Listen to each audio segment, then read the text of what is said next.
ओम साईं राम। बाबा को शत शत प्रणाम। कल मैंने आपको बाबा के सहचरित्र की महिमा के बारे में बताया था। आज मैं आपको बताऊंगी कि सहचरित्र का प्रयाण कैसे करना चाहिए। ये बाबा का एक पवित्र ग्रंथ है। इसको आप एक साफ सुथरे कपड़े में लपेट कर रखें। पीला कपड़ा हो तो अच्छा है, नहीं तो कोई भी साफ सुथरा कपड़ा होना चाहिए। आप इसका प्रयाण जो है वीरवार से शुरू करें। वीरवार को सुबह आप स्नान करके साफ सुथरे कपड़े पहने। आपके मंदिर में अगर बाबा की मूर्ति है तो बाबा को भी स्नान करवाएं, उनको वस्त्र पहनाएं। फोटो है तो उसको भी साफ करें। आप एक सप्ताह का प्रयाण करें। अगर आपकी कोई भी इच्छा है, आपकी कोई भी प्रॉब्लम है, तो आप बाबा का एक सप्ताह का प्रयाण करें। और बाबा के को चंदन का तिलक लगाएं, बाबा को फूल भी चढ़ाएं और बाबा की अखंड जोत जलाएं। अगर ये पॉसिबल नहीं है तो आप सुबह शाम भी जोत जला सकते हैं। बाबा के आगे आप तेल का दिया जलाएं। और जब आप पाठ करने बैठें तो बाबा से आप प्रार्थना करें कि हे बाबा, बाबा मैं आपका पाठ शुरू कर रही हूँ, तो बाबा आप मेरी सहायता करें इस पाठ को संपूर्ण करवाने में। आप मुझे सद्बुद्धि दें, अच्छे विचार दें, मेरे मन की चंचलता को दूर कर दें, ताकि मैं गहराई से ध्यान से आपका पाठ कर सकूं, आपके बारे में जान सकूं, आपकी कृपा प्राप्त कर सकूं। आप ऐसे महसूस करें कि साईं आपके साथ हैं। तो जब भी आप पाठ करें वन सप्ताह का, तो आप कोशिश करें कि आप किसी की निंदा, झूठ, जब कोई अहम भाव मत रखें, तो आपको इस पाठ का फल जरूर ही प्राप्त होगा। तो इसमें कुल अध्याय 51 अध्याय हैं। तो इसमें दिया हुआ है प्रथम विश्राम, द्वितीय विश्राम। तो आप जैसे वीरवार से शुरू करते हैं तो आप जो प्रथम विश्राम है वो आप वीरवार को पढ़ें। उसको आप एक टाइम में भी पढ़ सकते हैं, नहीं तो सुबह शाम भी कर सकते हैं।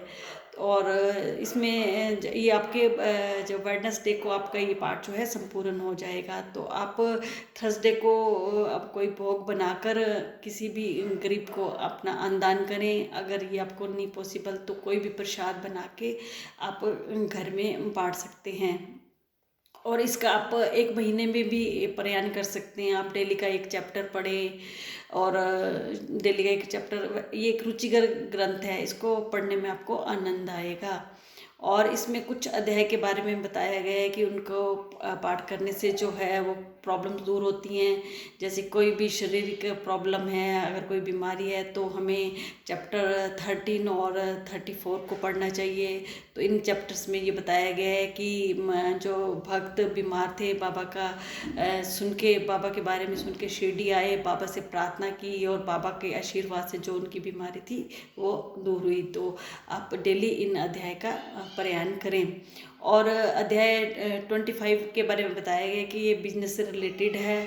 अगर आपकी कोई बिजनेस की प्रॉब्लम है तो ये अध्याय पढ़ें और बाबा से प्रार्थना करें कि आपने जैसे अपने भक्त की प्रॉब्लम को दूर किया बिजनेस की, मेरे भी दूर करें।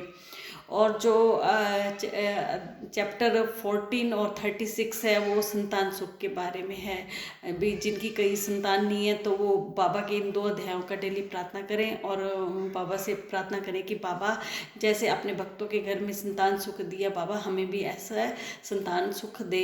तो मैं आपको एक चैप्टर जो 14 है इसकी कथा के बारे में बताती हूँ कि जो ये निजाम के रत्नाकर थे, तो उनके पास बहुत पैसा था, धन दौलत थी, पर संतान सुख नहीं था। वो बहुत दुखी रहते थे। वो सोचते कि मेरे पास इतनी धन दौलत है, उसका क्या होगा जब मेरी कोई औलाद ही नहीं, संतान ही नहीं है। तो वो बहुत जगह गए, मतलब जहाँ से भी सुना वहाँ गए, पर उनकी संतान नहीं हुई। तो उन्होंने बाबा के बारे में भी सुना, तो वो बाबा के पास शिरडी में आए। तो उन्होंने कहा कि बाबा मैंने आपके बारे में सुना, आपने कभी भी किसी को निराश नहीं भेजा, जो भी आया आपके दर पे झोली उनकी भर दी आपने। तो बाबा आप मेरी झोली को भी भरो, मुझे संतान सुख दो। उन्होंने बाबा से प्रार्थना की तो बाबा को उन पे दया आ गई। तो बाबा ने उनको संतान सुख का आशीर्वाद दिया और बाबा के आशीर्वाद से उन्हें संतान सुख हुई। तो ऐसे चैप्टर 36 में एक महिला थी औरंगाबाद कर, उनकी शादी को भी काफ़ी टाइम हो गया था, पर उन्हें औलाद संतान सुख नहीं था। तो वो भी बाबा के पास आई, तो बहुत भीड़ थी, वो एक कोने में बैठ गई। तो उन्होंने भी श्यामा के बारे में सुना होता कि श्यामा बाबा से बात कर लेते हैं। तो उन्होंने श्यामा से कहा कि आप मेरे लिए बाबा से प्रार्थना करो। तो श्यामा जी ने कहा अच्छा भाई, मैं प्रार्थना करूँगा, तो एक नारियल और अगरबत्ती लेके बैठो, मैं जब तुम्हें कहूँ तो बाबा के पास लेके जाना।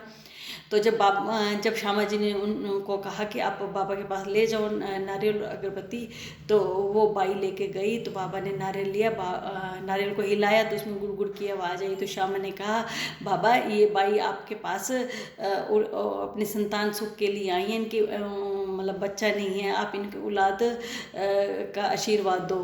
तो बाबा जैसे श्यामा ने कहा कि देवा, जैसे ये नारियल में से गुड़गुड़ की आवाज़ आ रही है, ऐसे इन भाई के पेट में भी बच्चा गुड़गुड़ करे।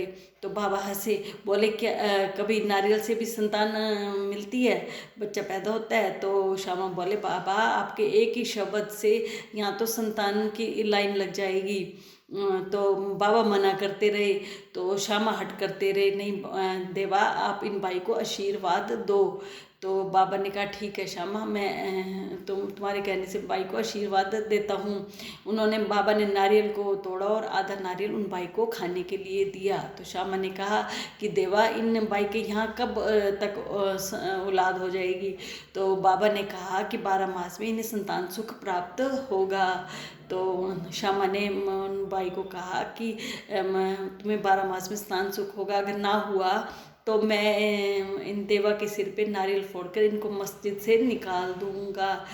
बाबा के जो भी वचन होते वो सत्य होते, तुम्हारा 12 मास में तुम्हें संतान सुख होगा। भाई खुश होकर चली गई और उनकी 12 मास में संतान हुई।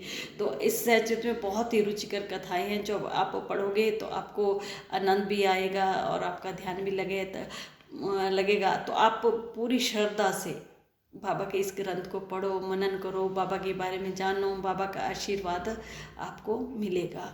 ओम साईं राम।